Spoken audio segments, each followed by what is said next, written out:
नमस्कार, आपण पाहत आहे वन डे न्यूज आवाज सामान्य जनतेचा. Please subscribe. पहलगाम जम्मू काश्मीर येथे पर्यटकावर झालेल्या भ्याड हल्ल्याच्या निषेधार्थ आज सिल्लोड येथे तालुका शिवसेना, युवासेना व महिला आघाडीच्या वतीने उपविभागीय पोलीस अधिकारी तसेच तहसीलदार यांना निवेदन देण्यात आले. पर्यटकावर होणारे हल्ले मानवतेच्या दृष्टीने काळिमा फासणारे असून अशा दहशतवादी हल्लेखोरांवर तात्काळ कठोर कारवाई करण्यात यावी अशी मागणी निवेदनात करण्यात आली आहे. यानंतर अशा प्रकारचे हल्ले होणार नाही यासाठी भारत सरकारने धोरणात्मक निर्णय घेऊन निष्पाप लोकांचा जीव जाणार नाही याची दक्षता घ्यावी. पहलगाम येथील दहशतवादी हल्ल्यात मृत पावलेल्या नागरिकांना सरकारने त्वरित न्याय द्यावा अशी मागणी निवेदनात केली आहे.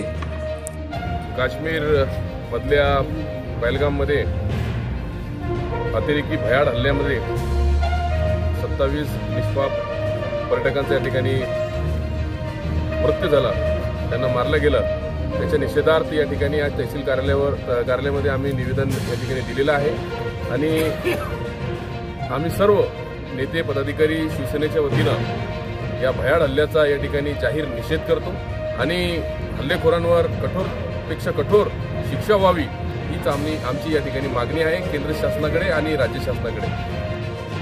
निवेदन देते समय माजी नगराध्यक्ष अब्दुल समीर अब्दुल सत्तार, माजी सभापती केशवराव पाटील तायडे, शिवसेना पदाधिकारी देवदास पाटील लोखंडे, मारुती पाटील वराडे, किशोर अग्रवाल, दामोअण्णा गावाने, सुदर्शन अग्रवाल, नानासाहेब रहाटे, महिला आघाडीच्या दुर्गाबाई पवार, शकुंतलाबाई बनसोड, शेख जावेद, युवा सेनेचे शिवा टोंपे, राजेश्वर आरके, मनोहर आरके, हाजी मोहम्मद, हनीफ, राजेंद्र ठोंबरे, मुस्ताक देशमुख, माजी नगरसेवक प्रशांत क्षीरसागर, सुधाकर पाटील, सत्तार हुसेन, शेख सलीम हुसेन, अखिल वसईकर, शेख बाबर, कुणाल सहारे, मतीन देशमुख, फहीम पठाण, भावराव दुधे, गौरव सहारे, सुनील पांडुरंग दुधे, दत्ता एंडोले, दिलीप वाघ, प्रमोद दौड, राजेंद्र सुरडकर, जगन्नाथ कुदळ, महेश पाटील, आशिष कटारे आदींची उपस्थिती होती.